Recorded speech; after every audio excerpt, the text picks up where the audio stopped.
Welcome back to A to Z here on Locked On Sports Atlanta as we continue our conversation on the Atlanta Hawks and their Game 1 loss to the Miami Heat in the first round of the Eastern Conference playoffs. And as I said earlier, I think the Hawks are in trouble. But here to find out if I am right from Locked On Hawks podcast on the Locked On Network is Brad Rowland joining us here on A to Z. Brad, welcome. And look, it's not going to be fun here going forward.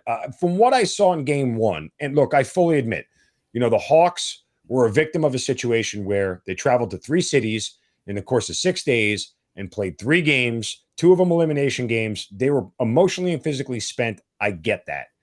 But what I saw from Miami on 2 fronts really makes me nervous about the Hawks' chances in this series. One, their defense is a whole different level of Cleveland. I know statistically that Miami finished 4 in points allowed and Cleveland finished 5. But when you watch them play, they are dynamically different defenses. And 2, Miami's depth and their offensive scoring from multiple players will create problems for a Hawks defense that isn't very good to begin with. Am I wrong on either account? No, I don't think so. I think that Miami's defense in Game 1, this is a little bit of picking nits, but I think it was probably the best defensive performance or opposition that the Hawks have seen all year. That's how good they were. When you factor in playoff intensity and playoff level rotations where there are no bad players playing, all that stuff, Miami can switch, which is the biggest thing about all of this is that the Cavs are good on defense, which you just kind of laid out. But Miami can play a style that is set up to bother the Hawks. Now, the Hawks will have better offensive games. They're not going to be this bad the entire series. Trae Young's going to get his at some point. He's not going to be this bad. But Miami's defense was built for the playoffs, and it was built to be versatile, and I think we saw that. So, yeah, it was set up in a bad way for the Hawks because of what you said. They had to travel from Cleveland and play 36 hours later. That was pretty brutal, and that's kind of the payment for being the 9 seed is just having to fight uphill like that. But I think all of what you said is true. The Hawks will play better. I think they're not necessarily doomed because of this start, but there were a lot of troubling signs at the same time. Yeah, more on the trouble in a moment. John Collins comes back, and I began to wonder, given how limited he played, and look, Trae didn't play in the fourth quarter. Nate clearly said, look, we're done here. There's no point in pushing anybody any further. I thought maybe with like 10 minutes left, Trae was going to come back in, see if they can cut it to around 10 and give the, chance that they might be able to come all the way back. But when he didn't put him in by the 8-minute mark, I said, he's going to rest him the entire fourth quarter. And I'm okay with Nate's decision. But John Collins also played sparingly, came off the bench, only played 21 minutes, had 9 points. Let me ask you this. If Clint Capella is healthy, is John Collins even playing in this game? Because there's a sense, from me at least, that Collins clearly offensively isn't what he needs to be for the Hawks to be effective. And 2, defensively, and maybe it was just, again, the game Miami, but that's a fresh guy, right? He didn't play 3 games in 6 days. He's been off since March 11th. So from that standpoint, it's like I didn't see much of him. Clearly, he's not 100%. So I'm beginning to wonder, was he sort of implored or rushed back, in your opinion, because of the Capella injury? Yeah, we'll never know, but certainly it's curious. Like the fact that Collins did not play in a must-win elimination game on Friday night in Cleveland and then was playing on Sunday afternoon in Miami. The only thing that changed there is 36 hours and Capella going down. So right. I don't know if that means it was unsafe. I'm not accusing them of being reckless. No, I'm not saying that either. I don't think they did. I think Collins was ready to play, but I think you laid it out perfectly. It's like if John Collins can come back, 36 hours prior wasn't changing that situation. Yeah, it's just a little bit curious for sure. And I think he looked okay. I think they actually, something happened along the way where TNT reported a 10 to 15 minute projection for Collins and he played almost 22. So I don't know if they just blew through that on accident or if they just thought he was feeling good or whatever. He seemed to be feeling pretty good after the game. We talked about that on the record. We'll see. I think the big thing is that they need him just as a physical presence. They don't really have that guy without Capella. Okongwu I like a lot. But Collins is as a rim threat, even a rebounder and defender is different than what the Hawks have behind Capella. So I know why they tried it. I think he'll probably play more in game 2 if I had to guess, but he's not himself, and that has to be taken into account as well.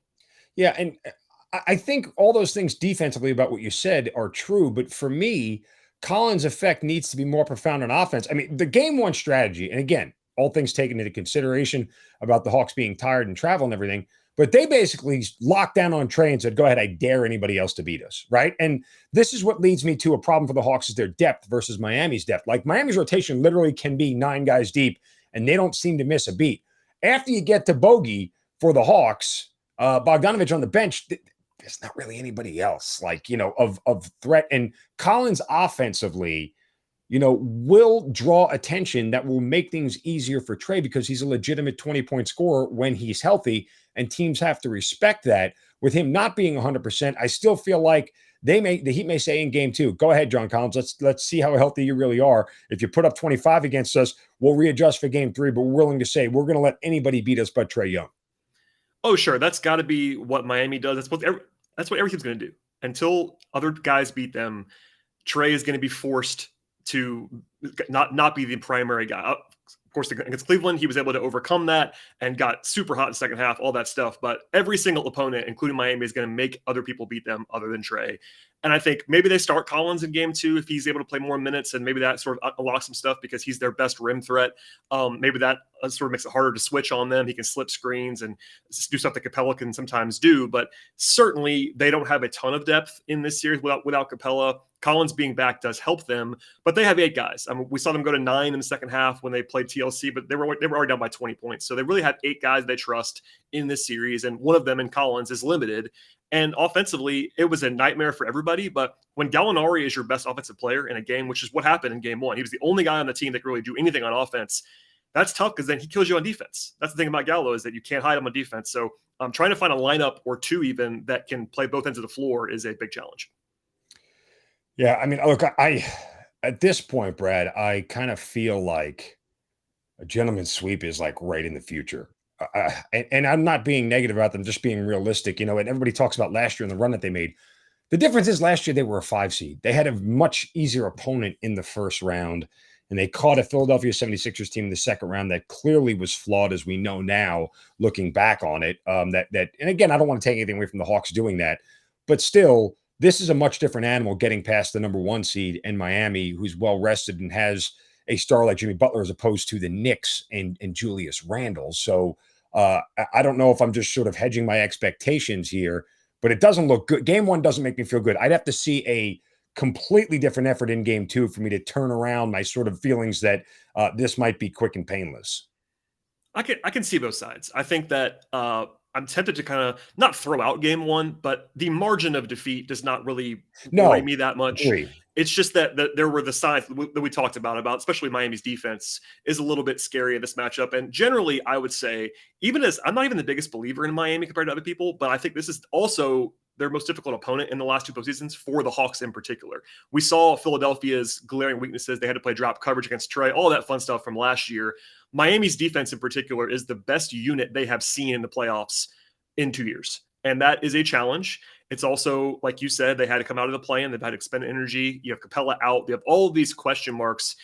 I think that it would not surprise me at all if they stole game 2. This is the team that has a lot of upside when they have it going. But in terms of, already being 1 down, you got to win 4 out of 6 now against Miami, who by all accounts has been better than you this season. I'm not saying that it's a gentleman's sweep. I think they could probably get 2 maybe in this game, in this series. But I do believe that they are firmly underdogs at this point. That's not controversial. They were already underdogs coming in the series. I thought it was a little bit closer than people thought coming in. Maybe a little bit less after game 1, but just the math of it, having to win 4 out of 6 now, just doing that math simply makes it tough. Yeah. And full disclosure, look, I'm backing the Hawks in game 2 is plus 7.5 and maybe even plus 8 in certain spots, because again, I think that was more about a situation. And what scares me more about Miami, I know they had defense, but still, Brad, my concern is the Hawks defensively against this Miami team. Look, I mean, Tyler Hero didn't even have a good game yesterday. He was basically ineffective. And, through 3 quarters, they were still up by 20. And so that to me is problematic because of the Miami Heat depth. Again, you even talk about Duncan Robinson and Vincent. I mean, even Oladipo didn't even have to play. Sometimes you forget he's even on that team. But nonetheless, their depth is much deeper than the Hawks. And I think when it comes to the Hawks' lackluster defense at times, that's what scares me. Because if Miami can routinely get to 110 in this series, their defense is good enough to limit the Hawks to 105, 107 on a regular basis. Yeah, I also like the Hawks, like you said, in game 2, especially on the number 7.5, 8. But certainly we sort of overlooked it because of Miami's defense in game 1. But the bigger problem for the Hawks all season has been their defense. And I don't necessarily have that much fear of Miami's offense in a vacuum. But when you throw in the fact that the Hawks playing without Capella, who is their best defender, by the way. Him being out is a huge loss defensively. They had a lot of trouble. They played pretty well in the first 7 or 8 minutes, and then there was about a 2-quarter stretch where the Hawks just could not get stops. They had breakdowns. And when you're playing Trae, it's already a spot to be attacked. And then you throw Gallo out there too, and now you have 2 spots to be attacked. And that's before you even get to guys like Bogey, who's not a great defender. Herter's just okay. They don't have great defensive personnel. We kind of already know this, but you mentioned it. Hero didn't do that much. Bam didn't do that much on offense in game 1. Now, granted, the other side is that Robinson was unconscious, and that may not happen again. But I think there are enough things to worry about defensively too, always with this Hawks team, that on paper, the offense is supposed to be the strong suit of this Hawks team. That's the problem here, is that if the offense has trouble, they're in deep trouble. Is Trae, I know he has to kind of defend himself and buck up, but Trae versus Jimmy Butler seems like a really bad mismatch in a fight. Just size-wise, you would say. And Jimmy's also got a little bit of crazy in him. Trae, I was saying this. I said, if you listed all the NBA players, you give me the top 3 I don't want to see in a dark alley, Jimmy Butler is definitely in the top 3. That is a mean SOB. He is not he's a little bit scary. Trae, to his credit, is never backing down from anything. Trae is a maniac competitor, and that's what you have to love about him. He does not care, but he's also 6 inches shorter. So it's just one of those things. Real quick, any other surprises from the game 1s that we saw through the NBA playoffs? Anything stand out to you? I think Minnesota throwing a big punch against Memphis was not necessarily hugely surprising, but the way they won that game I was surprised how flat Memphis was. I thought Memphis had a lot. Giving up 41 in the first quarter to me was what? Huh? Yeah, I thought Minnesota was not drawing dead in that series or anything, but the way that they controlled that game from start to finish was impressive. And Anthony Edwards, of course, local guy, has been awesome in the playoffs so far. So that was probably one that stood out to me. And then, of course, that Boston-Brooklyn game was awesome, but we expected that kind of, so we'll see. Yeah, and just from a betting standpoint, I'll tell you this much. I am beyond curious about the overinflation of the line versus Philadelphia versus Toronto. I think Philadelphia had the most convincing game 1 win. I mean, look, you can see Miami's a 1-8, right? It shouldn't surprise anybody that Miami is that much better than the Hawks, even all things considered equal. That said, this was sort of a coin flip series. A lot of people felt like, and Toronto might actually win this thing, and they go out and win by 20. Now they get 38 from Tyrese Maxey, which is not the norm. But think about this. And so Miami blows out Atlanta. The spread moves a half point to a point. Golden State blows out Denver. The spread stays exactly the same.